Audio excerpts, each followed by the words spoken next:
Hi, I'm Sam Roberts from Roberts Geospatial. So welcome to the second part of a four-part series on modern raster technology. And this video is all about interpolating raster data. So I'm going to go through the slides fairly quickly and then we'll look at some examples. So almost all operations on rasters involve interpolation, where this is the process of computing the value of the raster at some particular point location and at some particular scale.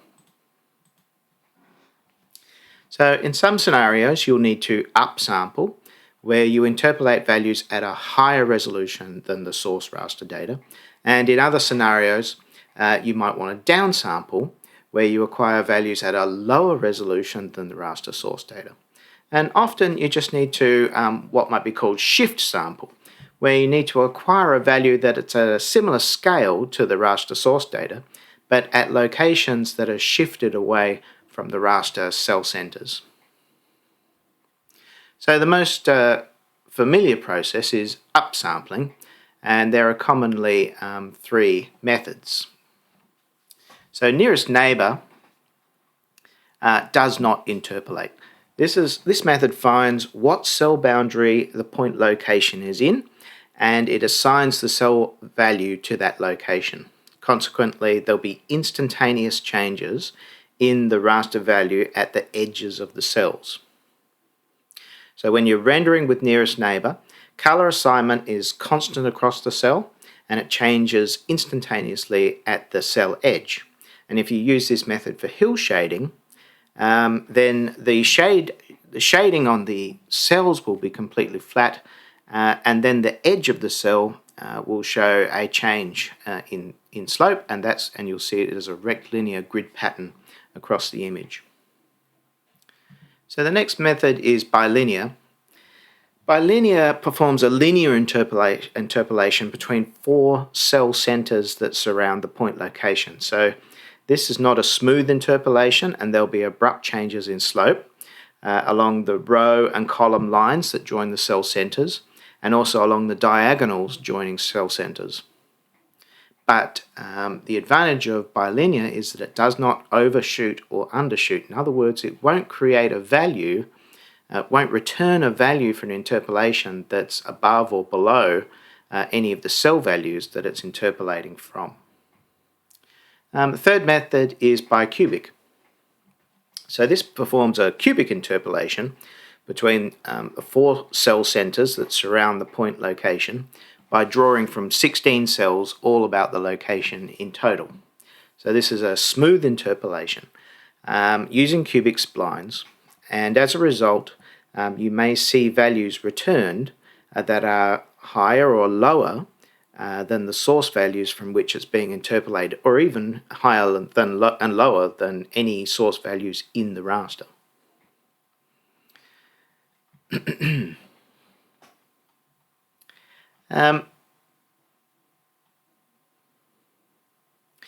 Let's just talk about downsampling quickly. Sorry, I'm reading from my notes here. In MapInfo, so downsampling is like zooming out. So we're going to get a lower resolution interpolation of the data. So in MapInfo, we generally use averaging. When we build overview pyramids, for example, our pyramids are all power of 2. The cells for pyramids align so that the cell in an overview level is going to exactly align with 4 cells in the level immediately underneath it. So we can just average those 4 cell values perfectly and acquire a lower resolution cell.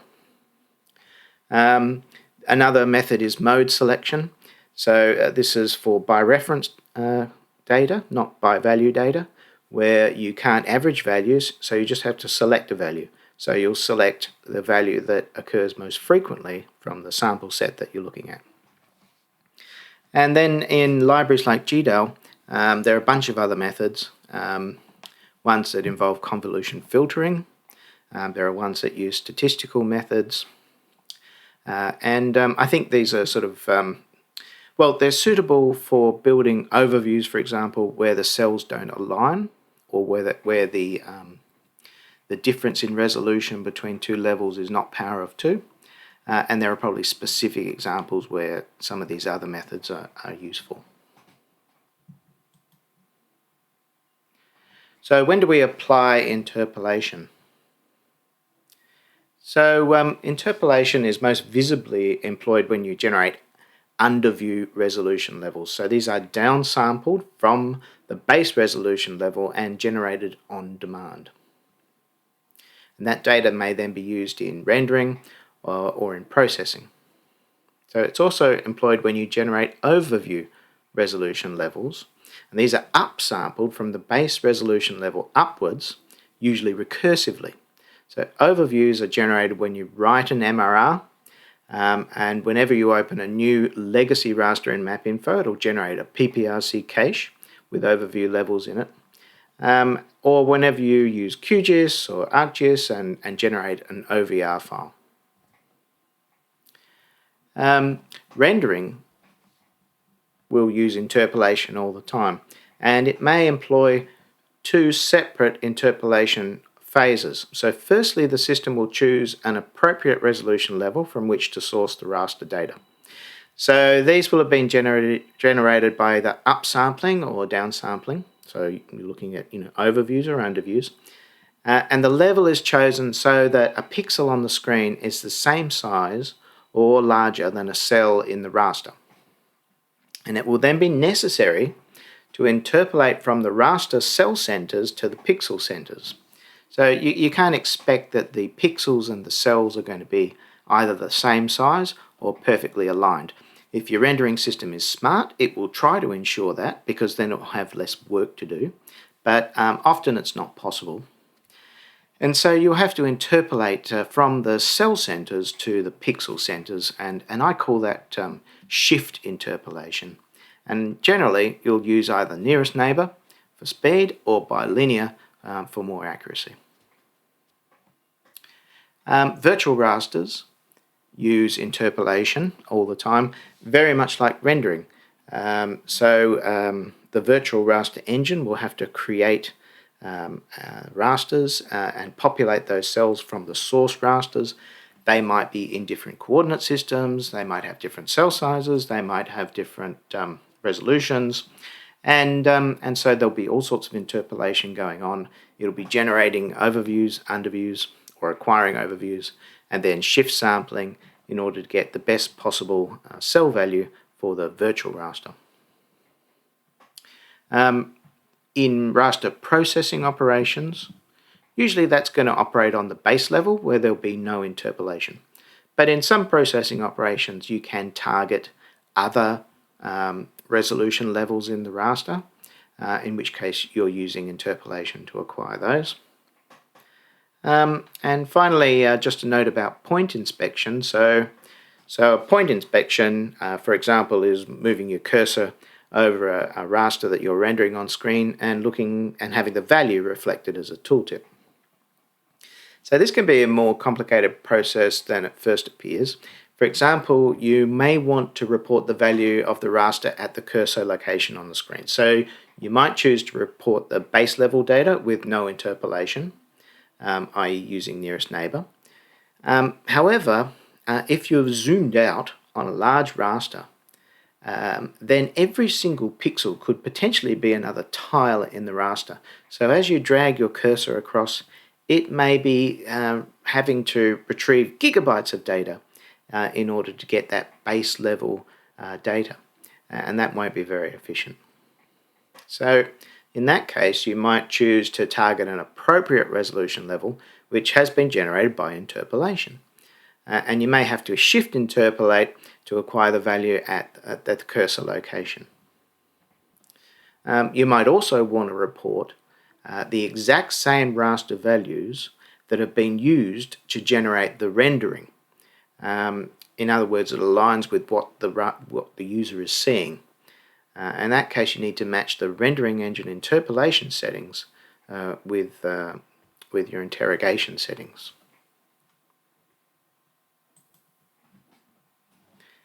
So what kind of interpolation is supportable will depend on your field type and also on your band data type and also on some band properties. So in general, if you have a continuous field, then you can use any interpolation level that you want. You can use cubic or linear or nearest neighbour. With an image field, again, this is by value, so you can use any interpolation method, cubic for example, although you have to be careful. And then with classified and image palette, these are by reference fields. Generally speaking, you can't use interpolation on these, so you'll be falling back to nearest neighbour. And then based on the data type, so if it's decimal, then of course you'll be able to use interpolation and get an accurate value. If it's integer, then you might get a decimal result from your interpolation, and your system might have to handle that. It might have to either round up to an integer, or it might use decimal storage in your underviews, for example, and that's what we do in the MapInfo system. And then finally, color. So color is usually not interpolatable when it's something like an RGB, but when it's broken down into its components, so you take the RGB band, you break that down into its red, green, and blue components, then those components can be interpolated, and that's the way that the systems work. There are a number of pitfalls, and I've probably mentioned a couple of them. So firstly, when you're generating your underviews, you need to consider the data type that you will use to store your underviews. If you use integer, for example, then you're not going to get very good interpolation. Same problem for the overview data type.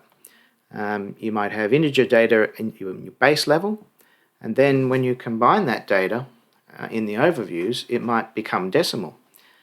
Whether or not you store it as decimal is another question. In the MapInfo system, it gets stored in the same data type as the base resolution data. Overflow and underflow occur with cubic interpolation. So cubic is nice and smooth, but you'll see hills and valleys that are higher and lower than the actual data in your raster, so you need to look out for that. And then when you're interpolating color with cubic interpolation, there's a further danger, because color is stored as integers. And when you overflow or underflow an integer, it will roll, and 0 will turn into 255, for example, or 255 will flip over to 0. So you can see, so if you see in cubic interpolated color data sharp changes in color that shouldn't be there, that's usually a fault in your interpolation code. Cubic spline ringing. So I'll show you an example of this. So when you use cubic splines, the splines can perfectly match the cell centers, the values at the cell centers, but between the cell centers they're not constrained, and so they can ring, so they'll vibrate. And in particular, if you come from data that has got slope to data that's got no slope or a constant slope, then there's an abrupt change in slope, and that will cause the spline to ring. And I'll show you an example of that. Edge effects, we'll look at this. So on the edge of a raster, or where the raster transitions from valid cells to null cells, then you've got a problem with interpolation, and you have to figure out how to handle those edge effects. So we'll look at that. And just in the MapInfo system, we'll have a look at the image field type versus the image palette field type, and interpolation in that instance, and how you can get the interpolation that you want with those field types. Let's take a look at some examples. Right, so I have ProRaster on the screen. So let's create a lookup table algorithm. Go to the color page and choose a raster source, and I'm going to choose the Merit DEM. Just change the color transform to histogram equalized, equal area. And then on the algorithm color page, you can see that I've got color interpretation, and intensity interpretation. So these are the interpretation. This is going to be the interpretation that will be used for the underviews for upsampling. So I'm just going to change that to nearest neighbor. Now you can see that it didn't make any difference to the view. So at the moment we're looking in at the overviews. We're not looking at underviews. So whatever you set that interpolation to actually makes no difference. But as we zoom in, you'll see a sudden change once we go from overviews or base level to the underviews where that interpolation, and there it is. Did you see that change on screen? So there we are. We're looking at the base level resolution. We're not doing any interpolation. And then we go into the underviews and we have to interpolate, and suddenly the whole picture changes. And that's because we're using nearest neighbor, and we're using that for intensity, and that's generally speaking a bad idea. So if we zoom right in, you can see, I'll just zoom here maybe. So here you can see that there's constant color across each cell. You can actually see the boundaries of all the cell because we're using nearest neighbor for our hill shading interpolation or intensity interpolation. And so there's only ever a change in slope at the edges of the cells. And so that appears as a shaded line. And so you can see the actual cells. Now that's not a useful visualization, but it does tell you where the cells are, and it can be useful to explore your data if you're looking at, on a per cell by cell value. So that's nearest neighbor. So let's now go to say linear. So we're doing bilinear. And you can see that it's become smoother. And now, if we go from that base level transition through to underview, you don't see any great change. It's a smoother transition. But it's not smooth by any means. You can see that within cells there is a linear slope.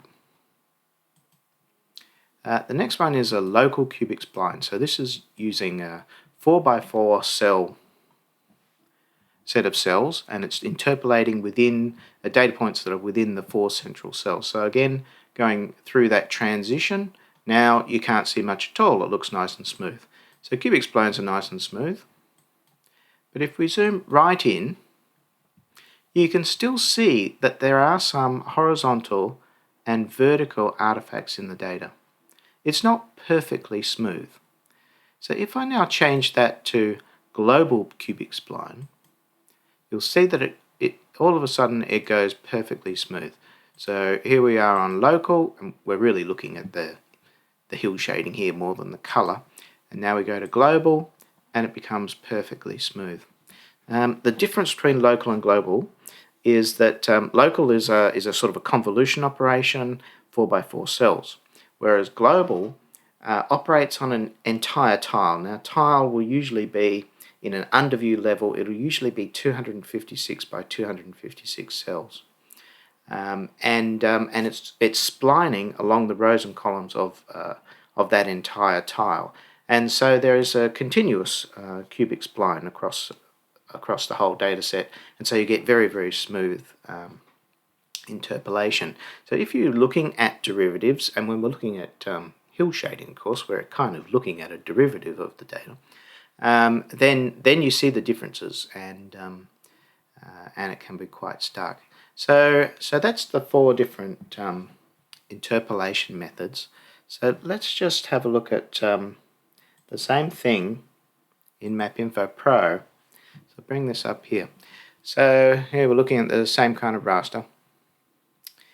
So in MapInfo Pro you go to the raster ribbon, and there's a raster quality drop down here. So on here you've got your nearest neighbor, bilinear, your local cubic spline, and your global cubic spline, exactly the same as what we've just looked at. But in this case, there's no distinction between interpolation for your color an interpolation for your hill shading. So whatever you choose here gets applied to your color and to the hill shading of the raster that you're displaying. So that's all straightforward. The only wrinkle in this is that there's this funny option here called none. Now if you choose none, then it's going to be rendering without using the raster engine system. So it's not going to be going and accessing underviews. It's going to be rendering the base level as an image, and then MapInfo is going to be upsizing and downsizing that image. So if I select none, you'll see that it immediately changes. It doesn't look as good quality. And then this map image smoothing option on the ribbon becomes available. And so this is an image processing option. So you can choose no image processing, in which case you're seeing the pixels. You can choose low, that's doing a linear interpolation, or you can use high, which is using a cubic interpolation. But none of those options will give you a better looking image than if you choose one of the interpolation methods for the raster engine. So here we're back onto global cubic spline, and you can see that's much better quality. So let's just look now at edge effects. So let me take that down, bring this one back up. I guess we can zoom out from here and look at some edges somewhere down here. So if we come into here and go back up to the interpolation, so here you can see the cells. So out here we have null cells or invalid cells. In here we have valid cells, and you can see the size of the cells. So if I go to linear interpolation, you can see that there is an edge effect. So we're honouring the cell boundaries. There's been no change in coverage of colour. But because we have to interpolate inside of 4 cells, we're only getting interpolation at half a cell distance away from the edge of the raster. And then on the edge, there's no slope in that data that's reported on the edge. So there's a bit of an edge effect there with linear. If we go to the local cubic spline, you can see that it's smooth right out to the edges of the cell. Again, there's no clipping. We're interpolating right out to the edge of the raster. And in this case, we're populating the cells and estimating values in cells so that we can do a smooth interpolation. And the same with the global cubic spline. You can see that it's nice and smooth right out to the edge of the raster, and there's no edge effect with the 2 cubic spline methods.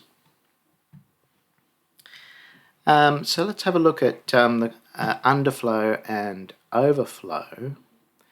Now, how can I demonstrate this? Let's go to Mount Kosciuszko. So here we are in New South Wales. Mount Kosciuszko is somewhere in here.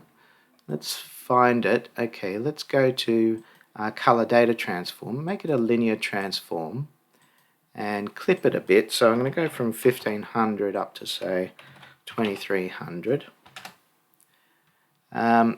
Now we can see that the highest mountain sticks out a little bit. So here it is. Let's get some cell values. So yeah, so 2220. That's Mount Kosciuszko. So let's have a look at Kosciuszko with nearest neighbour. Zoom in here. All right.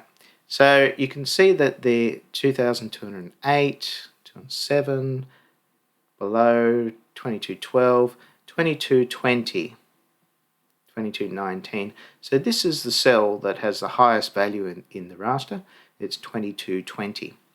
And that's pretty much the height of Mount Kosciuszko. But let me change that now to the global cubic spline. And I'll just go into the intensity page and turn off that highlight so we can see things a little bit more clearly. So you can see there's a hill here. So here's Mount Kosciuszko. As we go across it, 2218, 2220, 2221, 2222. So our cell was only 2220, but we're reporting values in the raster up to 2222. So that's what you call overflow in the spline. And you get a similar thing with underflow. So that's on a mountain. Similar kind of thing will occur. So let's go back to the color. We'll just go back to a equilibrium transform. So if we went, say, over to the Grand Canyon, where's that? Here it is. So the Grand Canyon has some mesas and so forth. It has steep edges. Let me turn that highlighting back on, and you can see here like steep edges. And as you zoom in, and it starts to use the underviews and cubic interpolation, you often see that there's a little lip on the edge of the canyon. So just as it goes over the edge, so it's flat on the top. I'm in cross-section view now. Flat on the top, we get to the edge, you see a little high, and then it goes down, and then there'll be a little low quite often at the bottom, and then it comes back up. So there's a little bit of overflow, underflow, and overflow at the top of the edge of the canyon, and then maybe at the bottom of the edge of the canyon too. So so that's your underflow and overflow on cubic data. Let me show you what happens, or what can happen, with color data. So bring up QGIS. So we have here an image which I brought into QGIS, and in here on the symbology page, I've turned on cubic resampling for this image. And so recall that with your red, green and blue components, they're from 0 to 255, they're integer. And when you overflow an integer that's, say, value 255, then it flips to 0 and goes up from there. So you'll see an abrupt change in color. And you can see that here, for example. So we have white pixels that suddenly flip to black pixels and then go through other colors. So this is an error in the cubic interpolation. So the engineers need to clip that data to 0 and to 255 in order to prevent that overflow. But that's just one of the pitfalls to look out for in your system. Next thing I wanted to show you was ringing. So let's take that down and bring this one back up.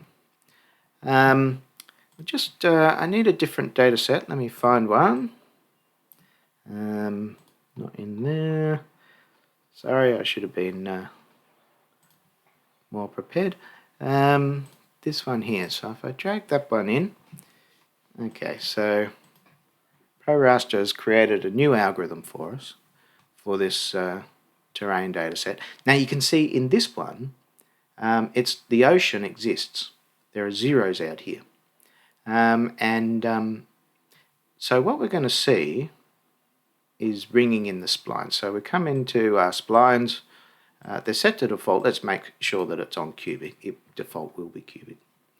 Now, at the moment, we're not doing interpolation. We haven't gone down below the base level. Now, did you see that?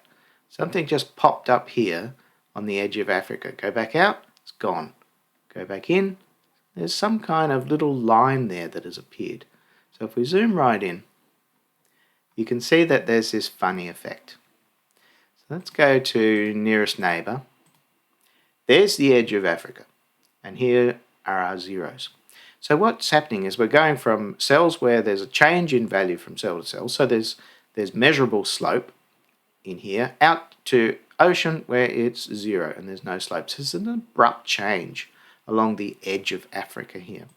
And so when we have global cubic splines, what happens is you get ringing in the splines. So the splines are honouring the cell data, so there'll be 0 where there's supposed to be 0 out here in the ocean.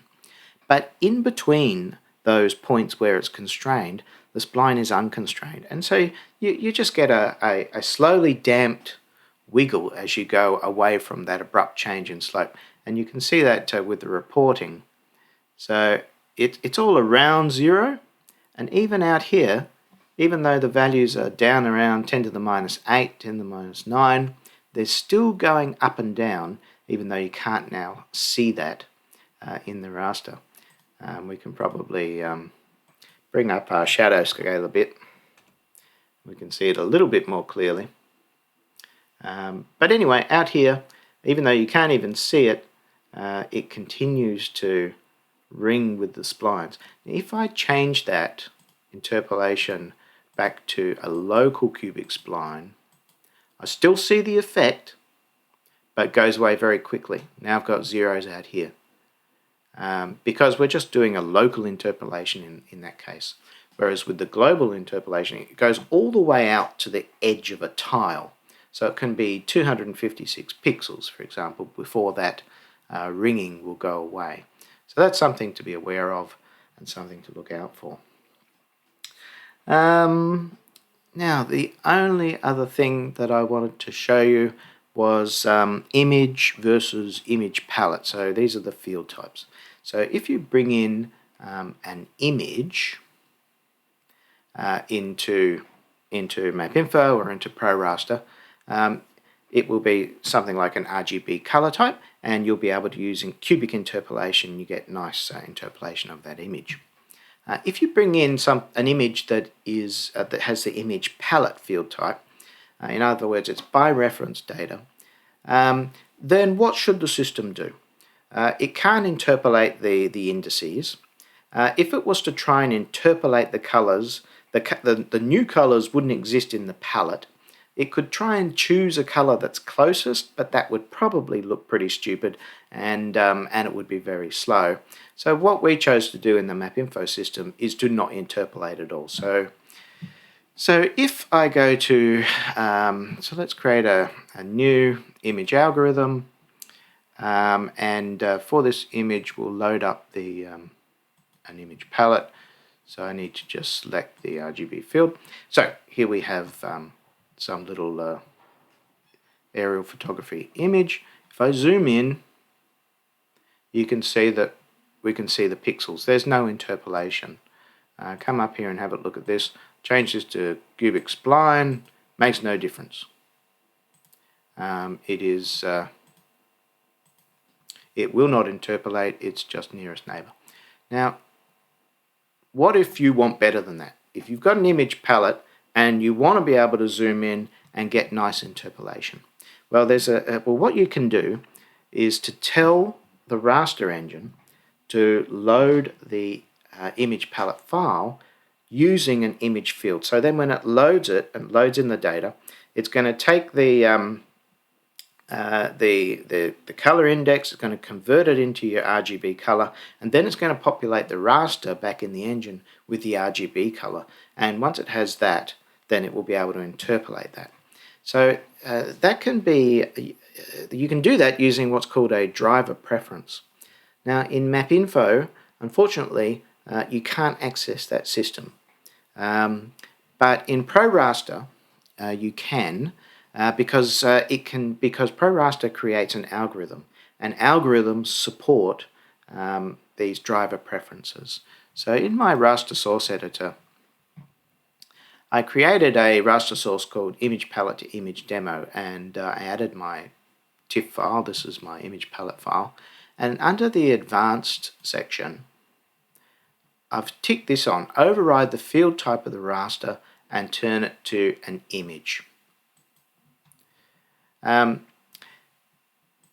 So that's going to set that driver preference. So now if I create a new image algorithm, and this time I choose that different raster source, it's the same raster, same TIFF file, but it's just got this property which changes the behavior. So it looks exactly the same. We go to our color interpolation. Now I'm going to put it to global cubic spline, and now I'm going to zoom in, and you can see that I have cubic spline interpolation. So we're talking about the same raster, it's still the image palette raster, but we've loaded it a different way, and so now we're able to get interpolation on that raster. So that's it for my demo, and that's it for this video. Stay tuned for part 3 coming up soon.